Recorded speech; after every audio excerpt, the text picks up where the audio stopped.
Okay, I think we're ready. Is everyone ready? Great. So, hello, my name is Robin. I work at the Council of Canadians and I'm joined by my colleague Dylan. We're both the climate and social justice campaigners here at the Council of Canadians. Before we get too far into this, I'd just love to let everyone know that I'm recording this session. So if you miss part or have to leave early, you can watch it later. And we're also broadcasting live onto the Facebook event. So if you find yourself falling off of this webinar and you can't get back in somehow, you can check out on the Facebook event. And also we'll be recording later. So thank you so much for coming. This is an incredible turnout for such a great topic. As I said, my name is Robin. I'm joined by Dylan, who works with me at the Council of Canadians, and we are both part of leading a campaign called Green New Deal Communities, where we're trying to imagine what a Green New Deal and a real just transition and big transformation for our society can look like from the ground up, starting in our communities and building upwards. And before we can really build anything, build a big transition, it's best to start by imagining what that better way of living together can be like.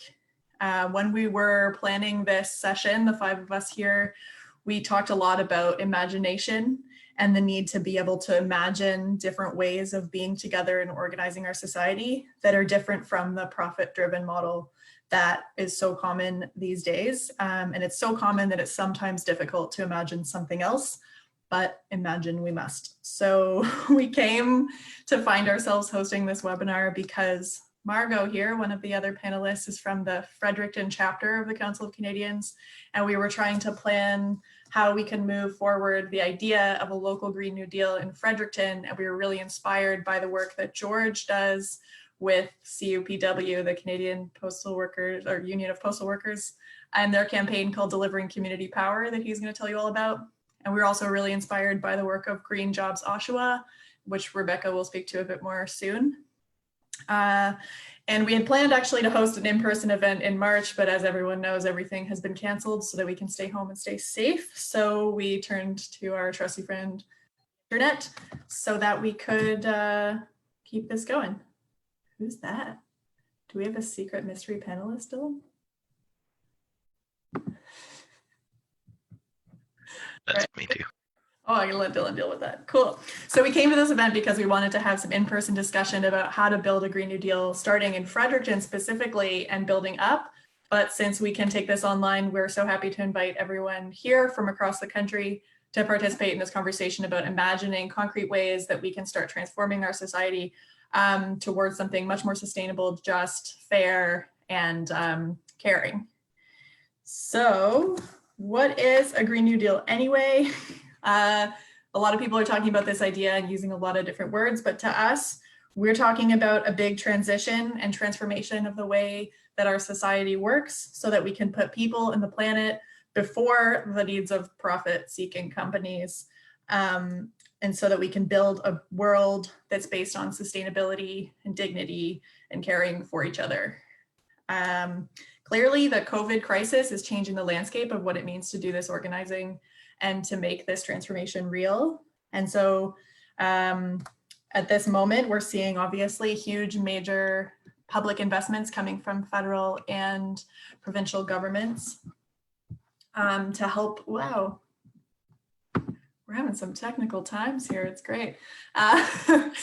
Obviously, because of the COVID crisis, we're seeing a number of major investments coming from provincial and federal governments. And over the next couple of years, I'm sure we're going to keep seeing a huge amount of public spending to take us out of this COVID combined health and economic crisis to bring us back into some kind of economic stability. And the question to me at this point is that stability going to look like, or like, are all of those investments going to look like austerity and the prioritization of private wealth, or are those investments going to prioritize things like sustainability, justice, working together, taking care of each other, and having functional public services? I kind of see it as one or the other, and I hope that by the end of this webinar, and maybe already, you're thinking more about investing in how we can live together and how we can have a sustainable transition away from where we are right now. So if we want to move our society towards that in the midst of all of these major changes, it helps first to imagine where exactly we want to go. And that's what we're going to be talking about here tonight. So without further ado, I will turn it over to George Nickerson, who's joining us from CUPW in Fredericton, and he's going to speak to us about the Delivering Community Power campaign coming from the Canadian Union of Postal Workers. George, did you want to start with your video or just let me know? I'll just say a couple of words first, Sure. And then we'll go to the video. Great. So I want to start off by thanking the Council of Canadians for putting this on, and the Fredericton chapter here for including me in this. I think our campaign really sits together so well with the Green New Deal. And I'm really excited for the opportunity to speak to 227 people so far. So that's great numbers for this. So yeah, if you want to show that short video, Robin, and then I'll talk a bit about the campaign. Sure, I can do that. Let me get that going. We own it. Some think of Canada Post as just letters and stamps. But here's the thing. In the next economy, our postal service could deliver everything from food to clean energy and create thousands of green jobs in the process. Canada Post is this country's largest transportation and shipping network, and we own it. There are almost twice as many post offices as Tim Hortons. That's a lot of post offices. So, how can we use this powerful network to drive the transition to a zero carbon Canada? We could put solar panels on post offices with retrofits to save energy. We could add charging stations to power our postal fleet and your electric car. Post offices could also provide banking services without the big banks' unfair fees and finance green infrastructure and businesses.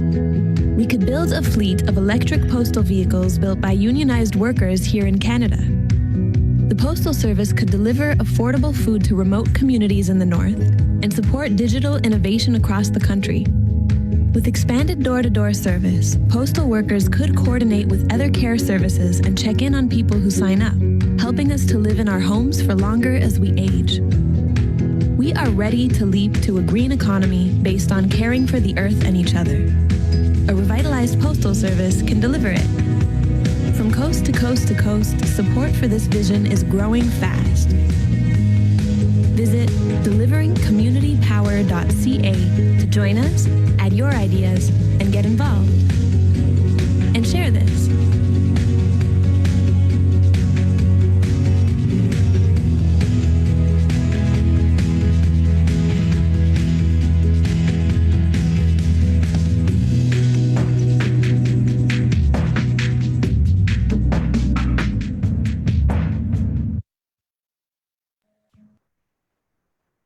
Okay, thanks, Robin.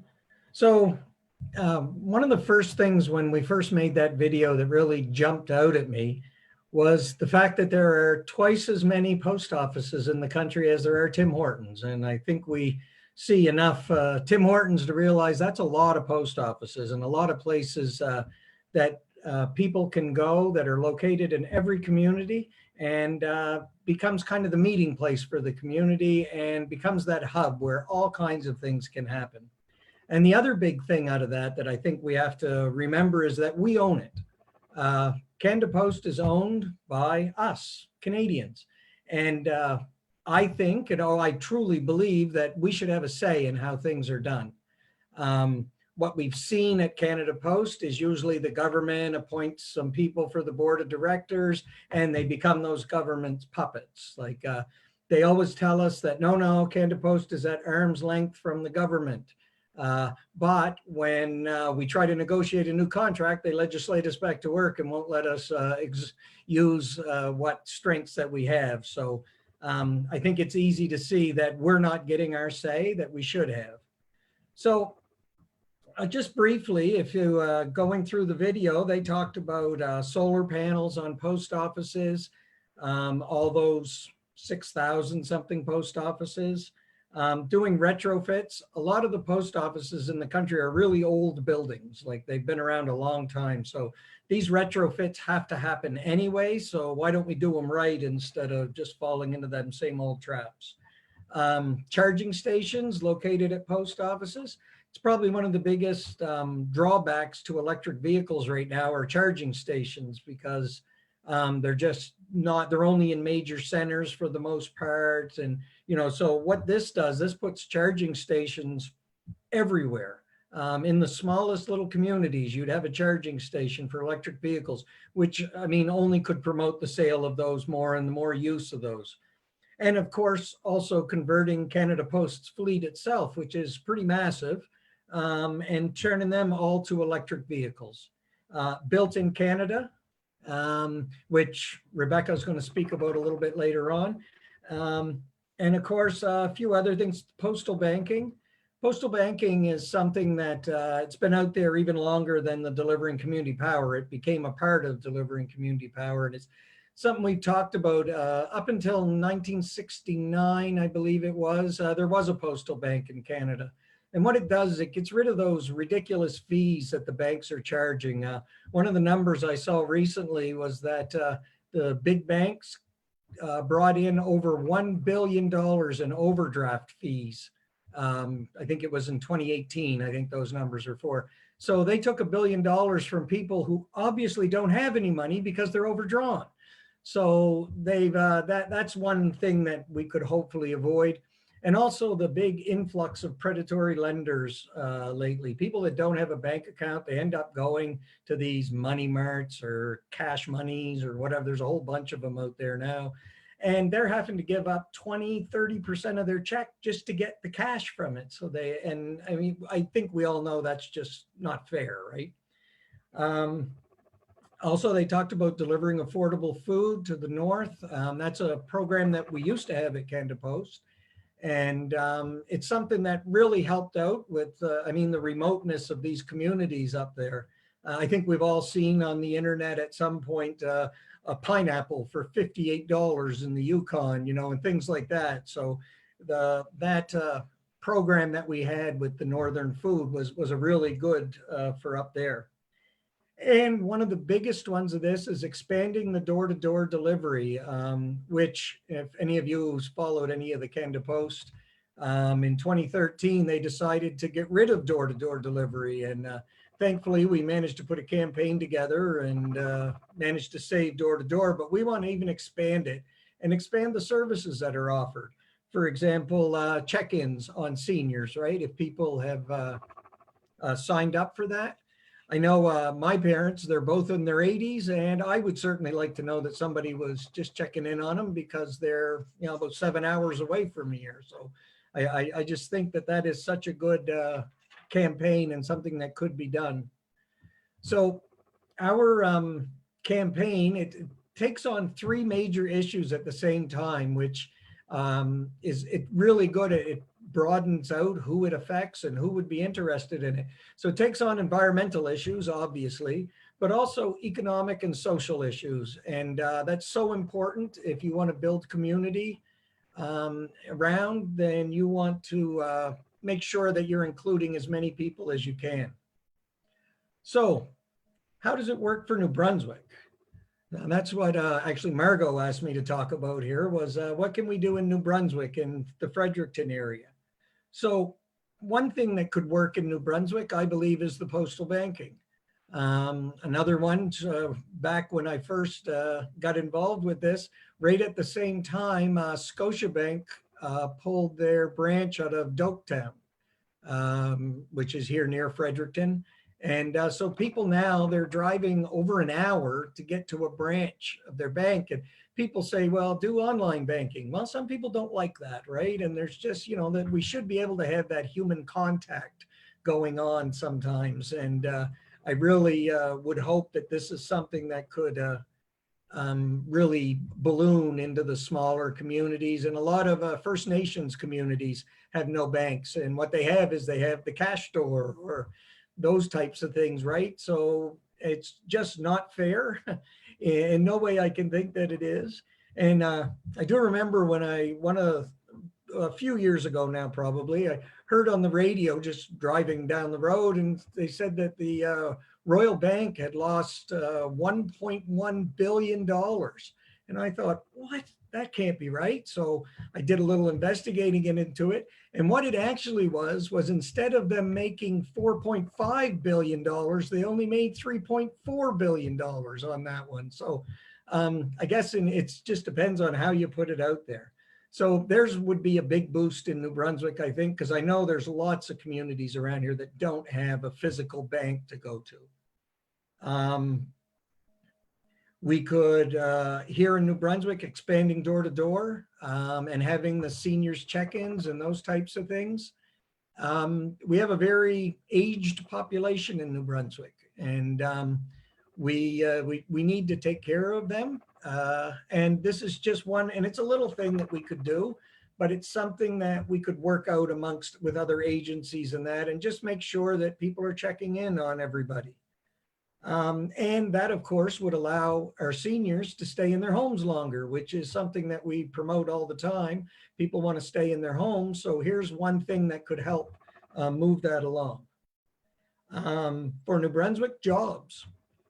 Jobs are always nice. Right here in New Brunswick, they would be really nice at times, and decent jobs too, decent paying, not the minimum wage precarious jobs that, are pretty much the norm out there now. And right now, actually, we're calling them essential services because they're essential jobs because of the COVID affair and everything going on. But make no mistake, when this COVID is done and we've conquered that, and they're going to become minimum wage precarious jobs again. No longer will they be considered essential. So this would create thousands of jobs across the country, and they're green jobs, and they'd be, sustainable, and it would just be a good way to go. And the one big thing I like about New Brunswick, and this is the first one of these that we've been doing here lately since the last election, and it's coming out of New Brunswick, so really excited for that. So we could lead the country in this, and let's get it going and let's get it started. Maybe we'd lose that have-not label they seem to like to give us all the time. And probably the biggest thing, or something that any other New Brunswickers that are on here with us will certainly appreciate, maybe we can reduce our dependence on the Irvings. That would just be phenomenal if we could do that and start to, take care of each other instead of having to give in to all of that. Right now, I just heard recently that St. John's talking about selling off assets and that, because the taxes, their budget's like 10 billion, was it? Or 10 million shortfall, 10 million shortfall the next 2 years or something. And all they have to do is charge the Irving's property tax, and that'll all be covered. So we've got to get away from this subsidizing the energy sector and start using some of that money to build these good green jobs.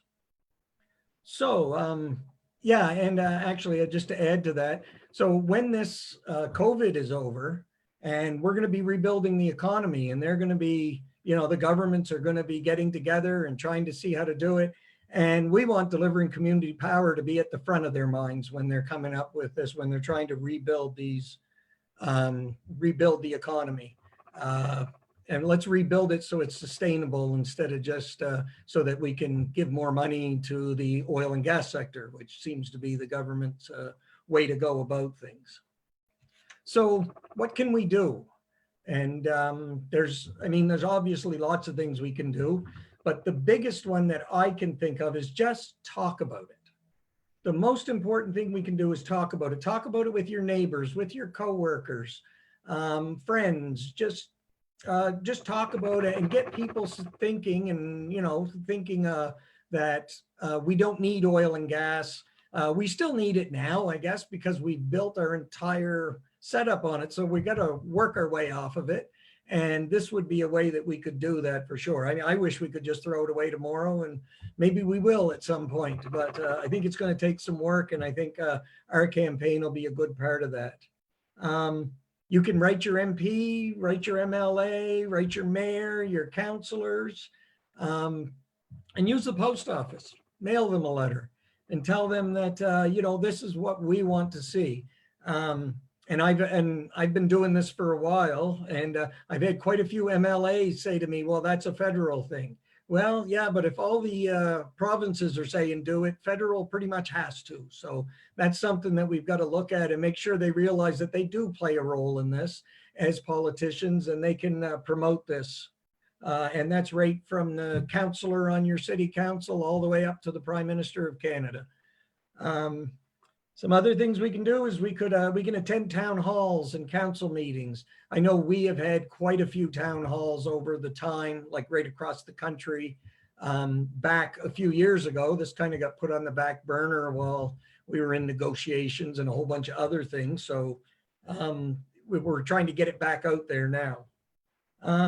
Yeah, so you can attend the town halls, town council meetings, get yourself a spot at a city council meeting and talk about this and try to get your local city council to endorse this campaign and write a letter of support for us. And again, when you go to these town halls, talk about it, talk about it, talk about it. It's so important that we have people thinking this first instead of last. And also, I'd urge everybody to keep an eye out for new initiatives. We're going to be doing quite a bit of stuff with this, I think, in the fairly near future, just around maybe a new petition and some town hall meetings and those types of things. And once again, what we can do is we can talk about it. Let's keep talking about it, make sure everybody hears our message. And hopefully we can sway some people to this and get Canada Post moving on this, on these ideas, because they're all solid ideas. The big thing for me is that the infrastructure is already in place. All those post offices are already out there. We have the delivery network, and it's so easy and to me, it's such a no-brainer. I don't understand why governments haven't said, wow, we can do this and we've already got it half done. We've just got to put the stuff in there. And so that's about it for me on this. I'd rather leave some time for questions. So thanks very much for listening. All 270 of you now. I love it. Yeah, and I think there's a few watching live on Facebook as well. Thanks so much, George. I see a number of questions in the chat and in the Q&A box, and we're going to come back to questions towards the end. We're going to let Rebecca speak as well. But I just want to highlight a few things that I really love about the Delivering Community Powers campaign and how it relates to this idea of building a Green New Deal and like investing in a real transition at this time. Because like George was just saying, like, why don't we just do this? It makes so much sense. The idea is right there and the infrastructure is also mostly there. There have been a slew of webinars on this topic in the last couple of weeks, but one thing that stands out to me is something that Naomi Klein said a few weeks ago, and also in her book, The Shock Doctrine, which is there's this idea that like when a disaster hits, the ideas that are lying around are often the ones that get the most traction. And so that's part of the reason I'm so happy to elevate these stories of delivering community power and the work that Green Jobs Oshawa is doing, because if we have these ideas and we understand them and we're calling for them together, like George was saying, then they become much more likely to become the things that the government actually does invest in. And yeah, I just love this campaign because it's like, it just ticks so many of the Green New Deal boxes: clear support for development of electric vehicles, infrastructure, it creates green jobs, it cares for people, like it does all of the things that we talk about wanting in our country. And so I love it. I'm so glad that you were able to share that with us. I see a number of questions for more information and links, and don't worry, we'll send you all the links to the video and to petitions and stuff after this webinar. But without further ado, I'd love to introduce our second speaker, Rebecca Keach, who's joining us from Oshawa, Ontario on behalf of Green Jobs Oshawa. She is a former worker at the GM factory there in Oshawa, and her organization, Green Jobs Oshawa, has a proposal to make medical equipment, badly needed protective equipment, medical equipment, whatever is needed at the now nearly empty GM factory in Oshawa. It's a 10 million square foot factory, I believe, and it's over 90% unused at this time. And so with a community full of workers, there's no reason that can't be put back to work. So I would love to introduce Rebecca to tell us a lot more about that idea and how it came about and what Green Jobs Oshawa is up to. Okay, thanks, Rob, and really appreciate the Council of Canadians putting this on and highlighting our story in Oshawa. So my name is Rebecca Keach, and I'm an organizer with Green Jobs Oshawa, and I would like to first tell you what Green Jobs Oshawa is and how we came about. So on November 25, 2018, GM announced the closure of several plants in North America, including the Oshawa assembly plant. Workers faced the sickening reality that their livelihood was being stolen. At a time of record profits in the billions of dollars, the GM Corporation showed a complete disregard for thousands of workers and their communities. Canadians and Americans were outraged with GM's decision, particularly in light of the billions of dollars in bailout money the company had received only a few years ago. In January of 2019, the Democratic Socialists of America, workers from the Detroit GM plant, and the Coalition for a Green New Deal made a very bold demand. They held a rally outside the Detroit Auto Show to call on GM to honor its commitments to the people and communities that had made it successful. They noted that during World War II, car factories were quickly retooled for war production, and that this is the scale of ambition needed if we are to avert climate catastrophe now. They demanded a Green New Deal that creates jobs and transforms the economy away from fossil fuels.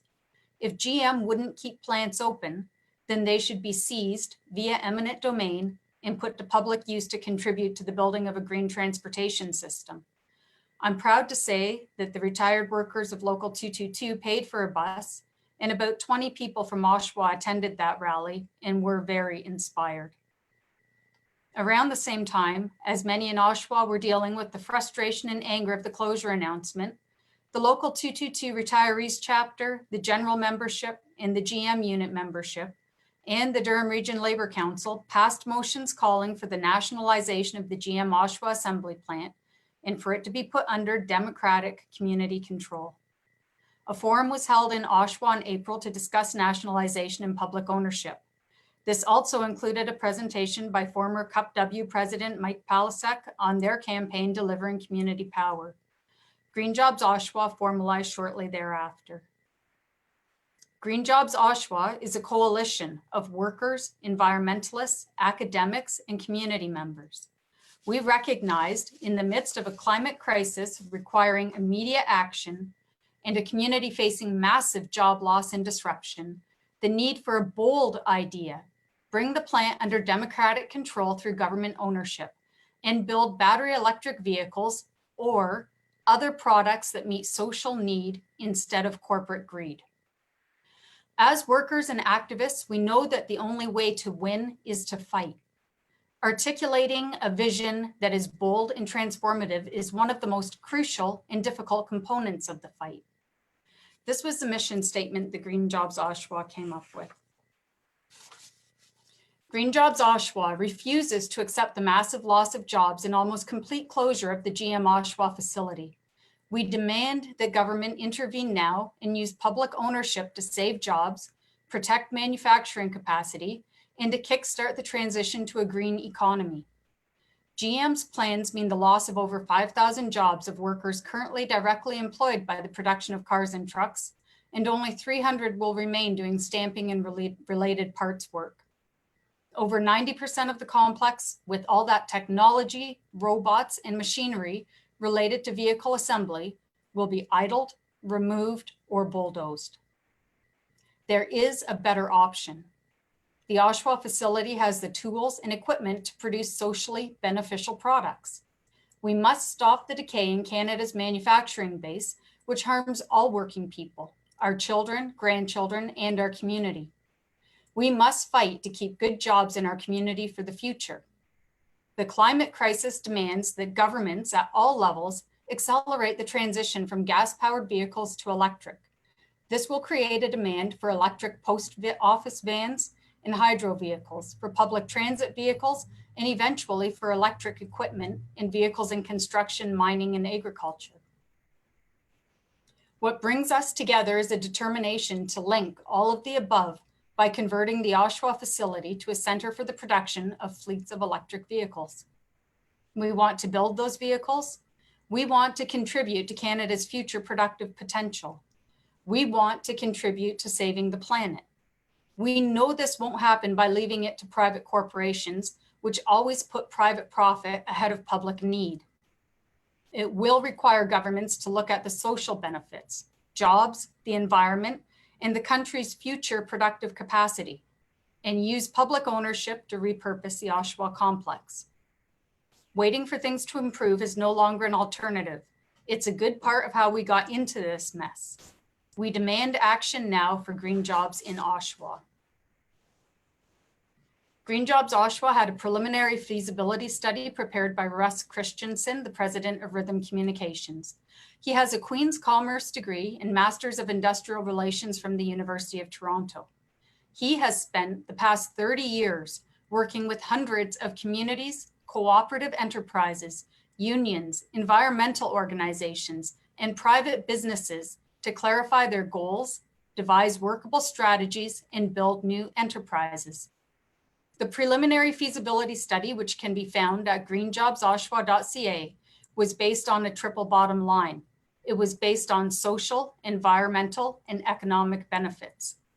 The study showed that a publicly owned assembly operation in Oshawa could create 13,000 jobs, build 150,000 battery electric vehicles in 5 years, reduce CO2 emissions by 400,000 tons, and break even in year 4 while making an actual profit by year 5.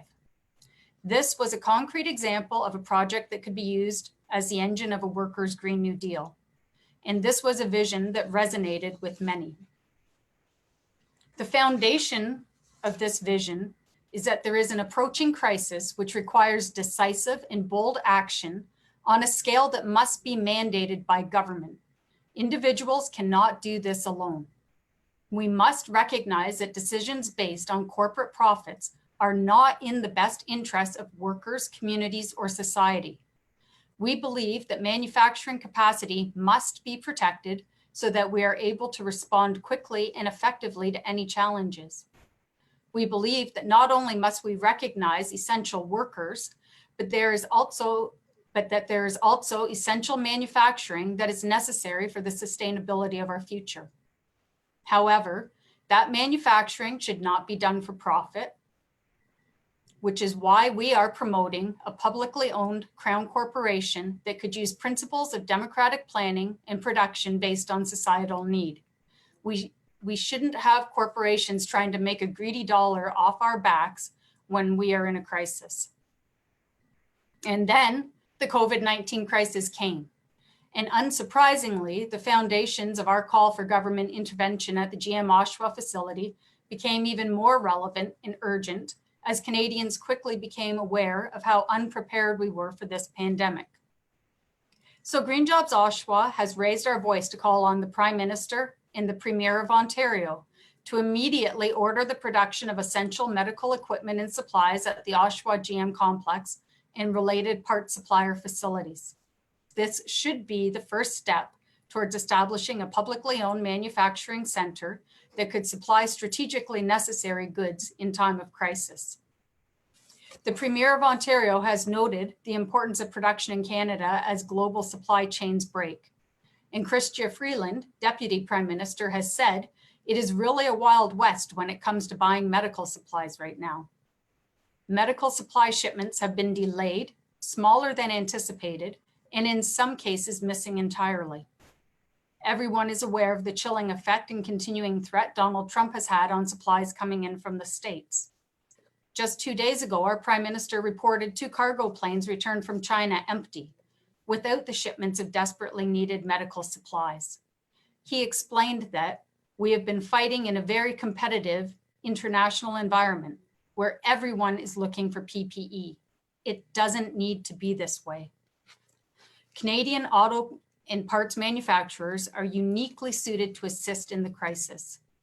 They excel at logistics, supply chains, and ramping up production. However, conversion should not be left up to the goodwill of corporations. The government should order conversion and ensure the resources needed are directed to those endeavors. In order to accomplish this quickly and to the required scale, it must be mandated. We need the government to intervene in a methodical and planned manner. There are examples of auto and part suppliers pivoting production in a matter of days and weeks across the world, such as a Chinese car maker BYD will be producing tens of millions of masks, along with millions of liters of hand sanitizer. General Motors is producing ventilators at its Kokomo, Indiana plant for Ventec. General Motors is also producing face masks at its Warren, Michigan plant.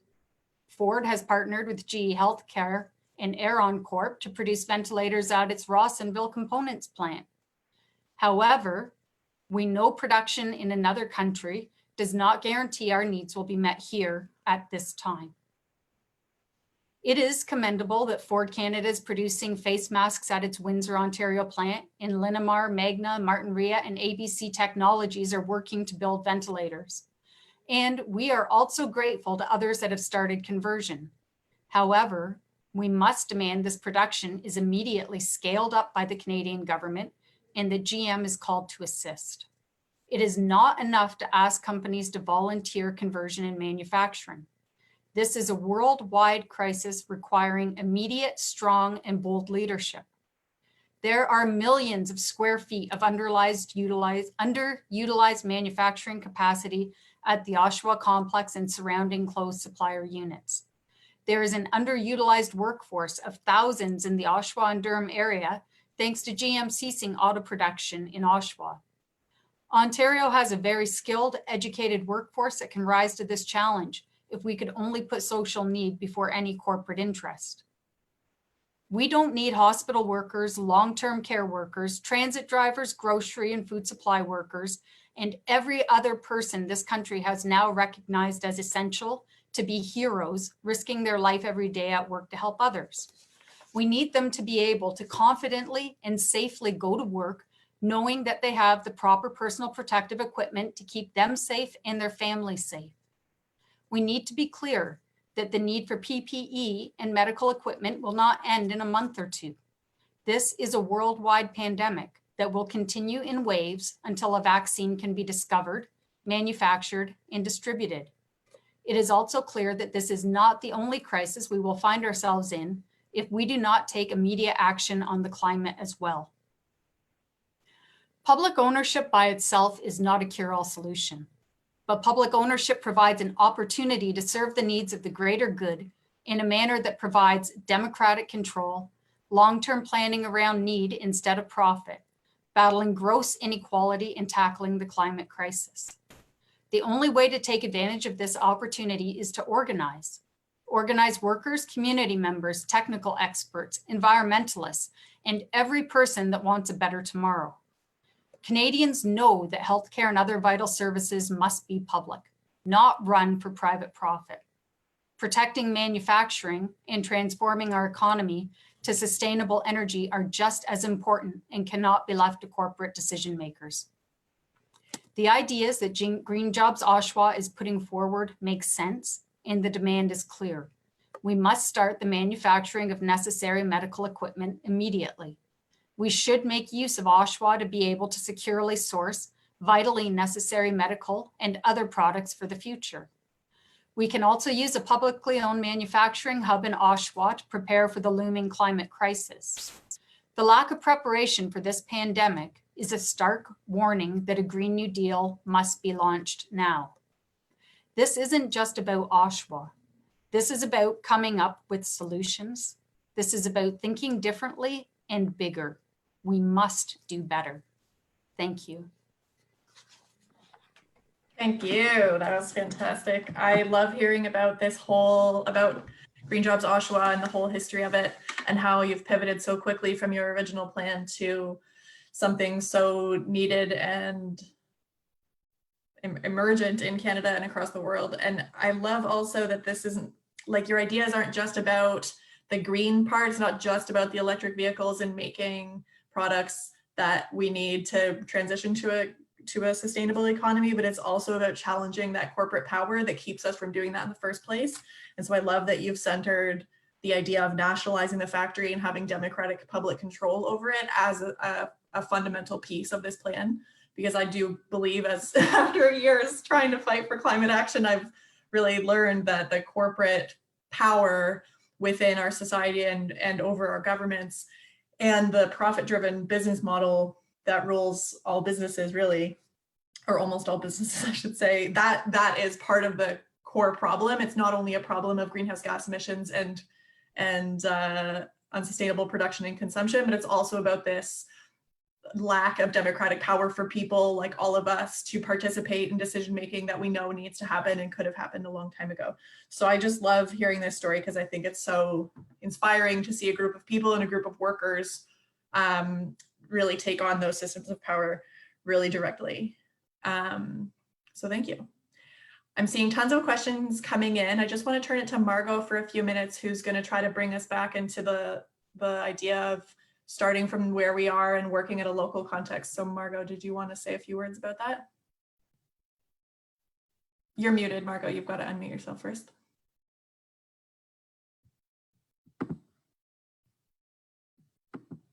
Oh, technical difficulties. Margot, 1 second. I can't hear you. Do you have an unmute button on the bottom left side of your, there you go. Yep. Okay, good. So my name is Margot Shepherd, and I'm a member of the Fredericton chapter of the Council of Canadians.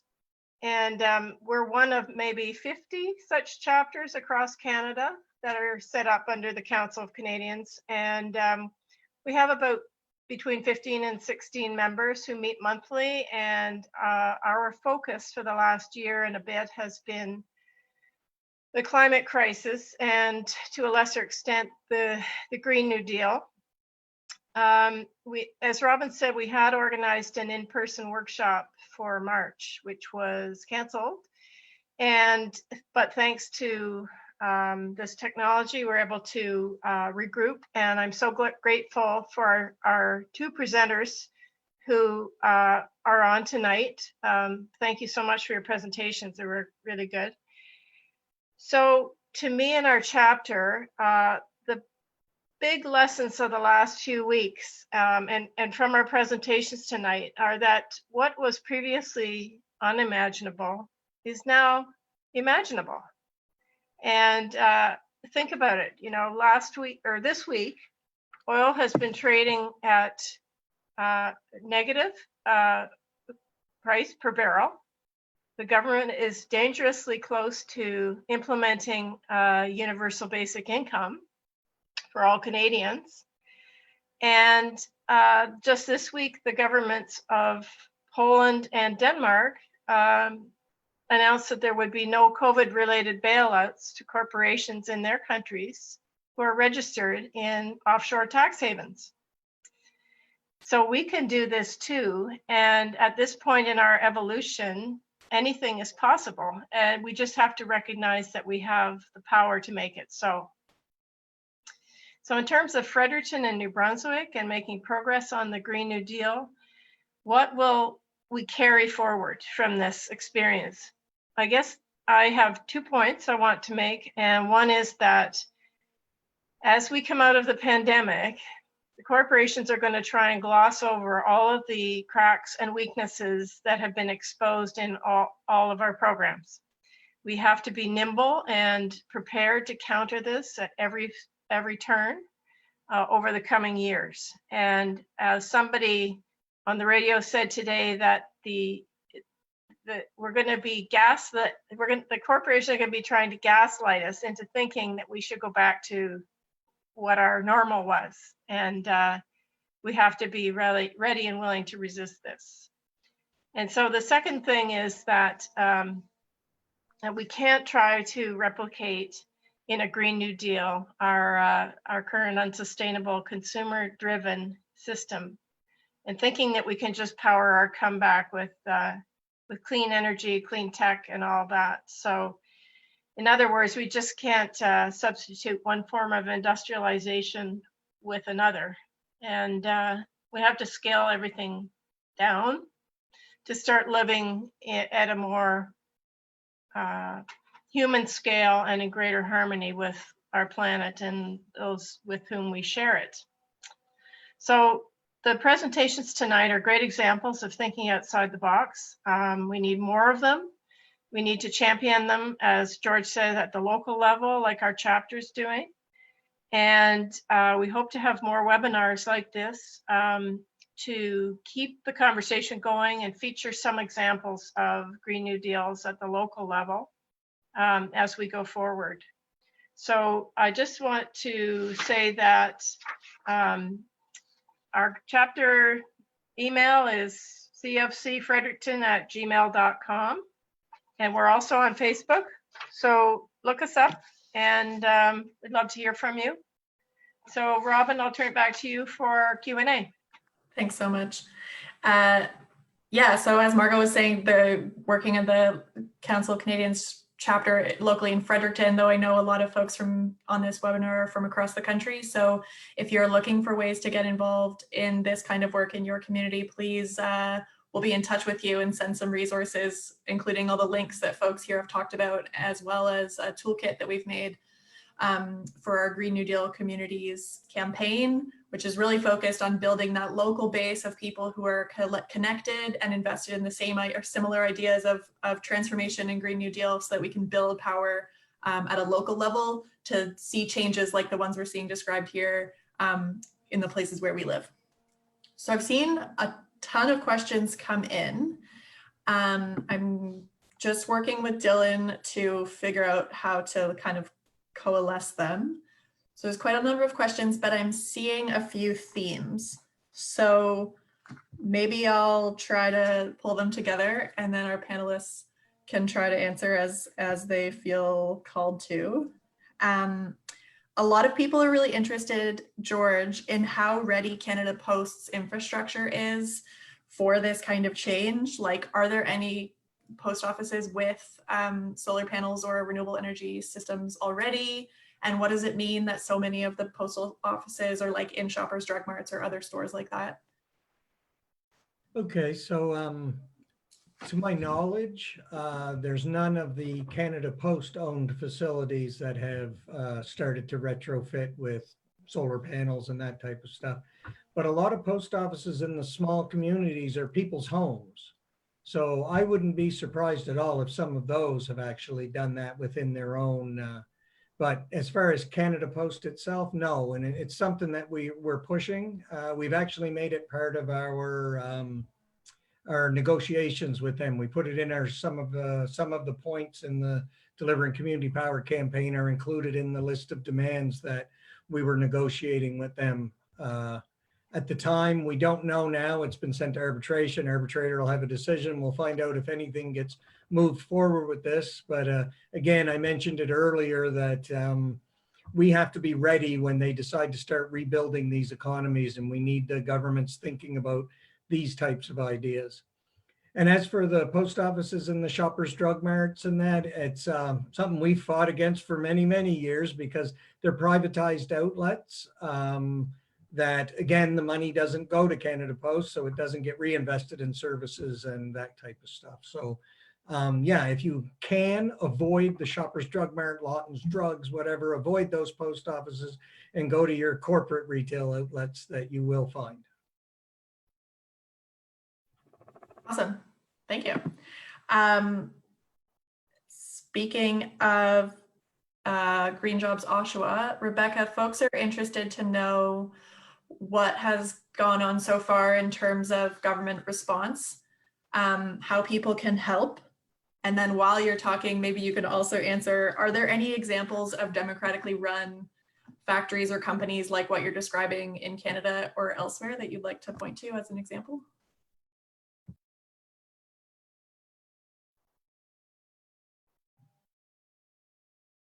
Okay, so as far as government response, it's been fairly tepid, I guess. Dimitri Lascaris and Alex Terrell, who are both leadership hopefuls for the Green Party, have been supportive of this. Jennifer French, our Oshawa MPP, has written a letter to the Premier in support of our demand to convert to producing PPE Nikki Ashton, who is also with the federal NDP, has been promoting public ownership in general and has been very supportive of the Green Jobs Oshawa initiative. But as far as the Conservatives in Ontario, led by Doug Ford, or the Liberals federally under Justin Trudeau, there has been virtually no response. We've seen them both scrambling to work with corporations instead of coming up with a made-at-home solution. It's very, very problematic. What can people do to help? Right now, we have an online petition that is being used to send letters to the Premier and the Prime Minister. So if you would be able to sign on to that and distribute it, it would be very widely helpful. If you could talk to any of your own local politicians and tell them that you think that we need a Canadian solution to this immediate crisis and to also address the long-term crisis, then we need you, we'd be very appreciative if you're able to do that. So the link is at greenjobsoshawa.ca is where you can find the petitions and information about Green Jobs Oshawa. Any examples? There are, so I don't know that there's a specific example of something for what we're calling for right now, but any Crown corporation is an example. The government uses its resources to meet a public need. Canada Post is a Crown corporation. The LCBO is a Crown corporation, I believe. That's a liquor control board in Ontario. I mean, there are, I don't know, there's literally trillions of dollars worth of Crown investments across Canada, and we're successful at it. So Linda McQuaig has just recently released a book that's talked about Canada's history with public ownership, and it lists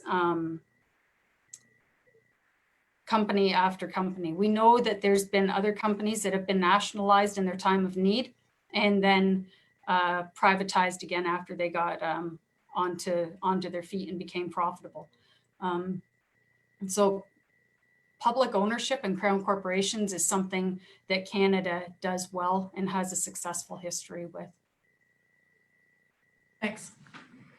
I'm seeing a number of questions.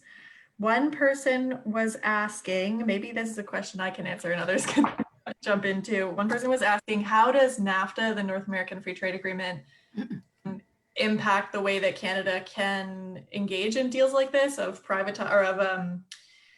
bringing things under public ownership and investing in public services like the Postal Service? And handily, for several years, a huge coalition of groups internationally, including the Council of Canadians, has been working to change one really critical part of NAFTA in the new round of negotiations, which we did succeed at doing.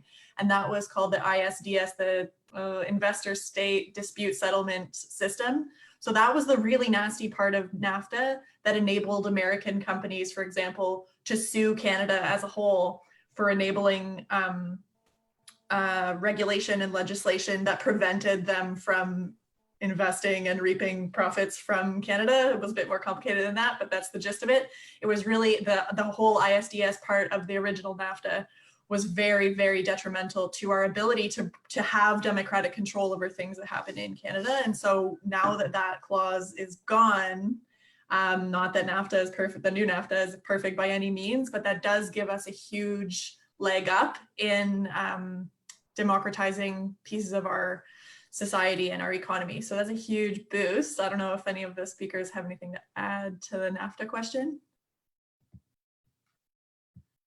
Just that NAFTA definitely wouldn't make anything easier for us. And it has, I mean, the North American Free Trade Agreement decimated Canadian manufacturing. So the history of it is not a friend to workers at all. I don't think that's been much improved with the new one. Yeah, certainly the new one is it's no hell either. But without the ISDS clause specifically, which was won by powerful movements working internationally with solidarity to pressure all three governments to remove that ISDS clause. Like, our movements have the power to change these huge international agreements, and they've done that so that we can have better democratic control over our society and economies. So we're on the right path towards this kind of action anyway. We have a couple minutes for a couple more questions. Dylan, maybe you can help me out and suggest another question that kind of pulls a few together. I am overwhelmed by the number and quality of questions coming in, so I need a little bit of help.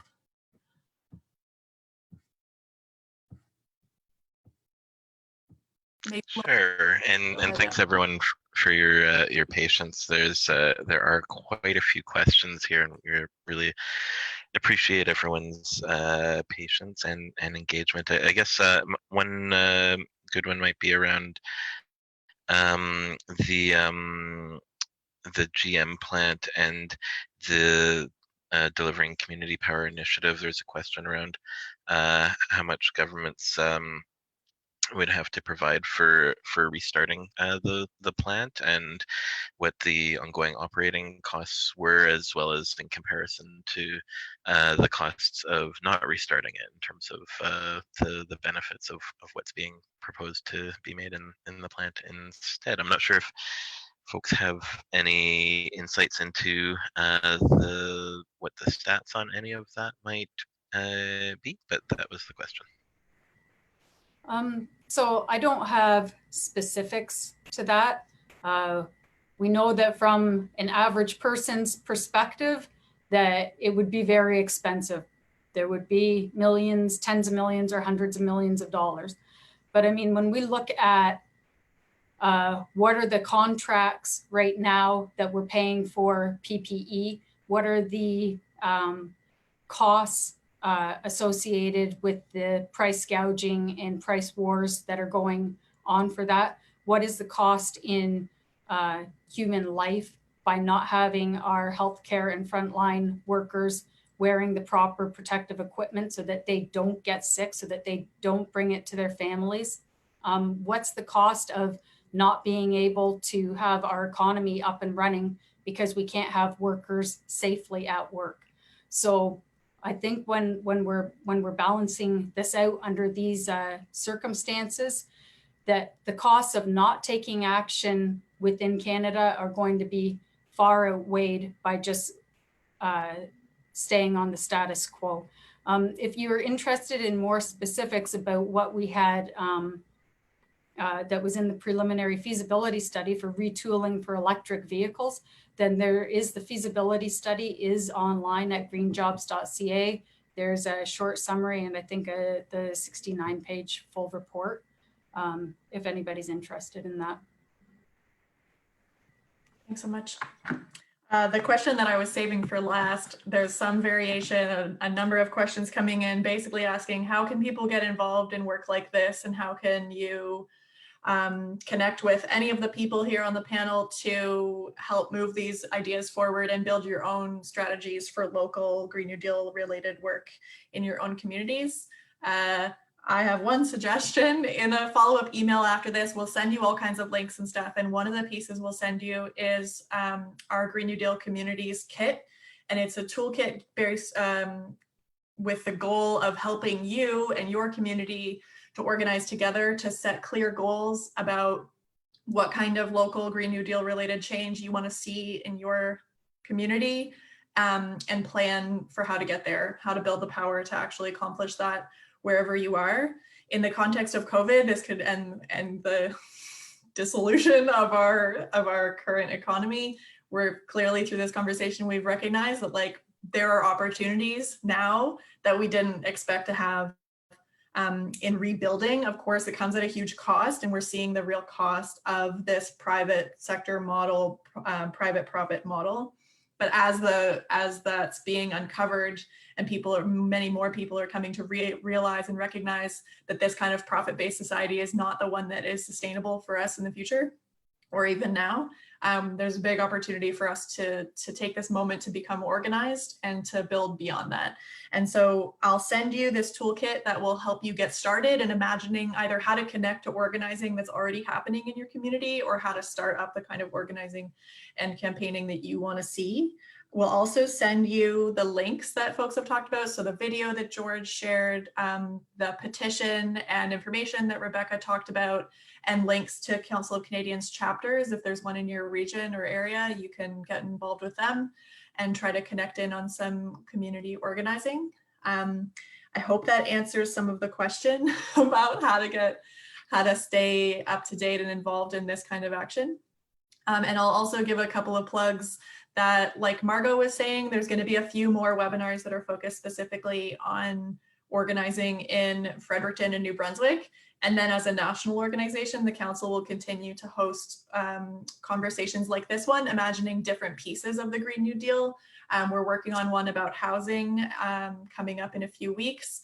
And actually tomorrow, our friends in Edmonton with Free Transit Edmonton are hosting a webinar imagining what it would be like to have free transit and exactly what kinds of investments we can see from federal and provincial governments to make that free transit available to us, which we know all is doubly part of reducing our emissions and getting away from fossil fuels, and also about making a more just and caring society for people of all kinds.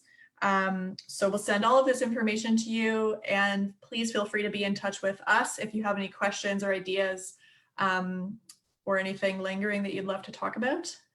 That's been about an hour, so I'd like to thank everyone so much for their time. This has been a great turnout and a really great conversation. I know that we didn't get to all of the questions and ideas that folks have been putting in the chat box, but as we continue through this conversation about what exactly is the big transformation, the big Green New Deal that we're all looking for, we'll inevitably come to all those questions about how this interacts with food, biomass, different types of energy. So please stick with us as we continue to find our way through this. So let's give another big thanks to our panelists, and good night.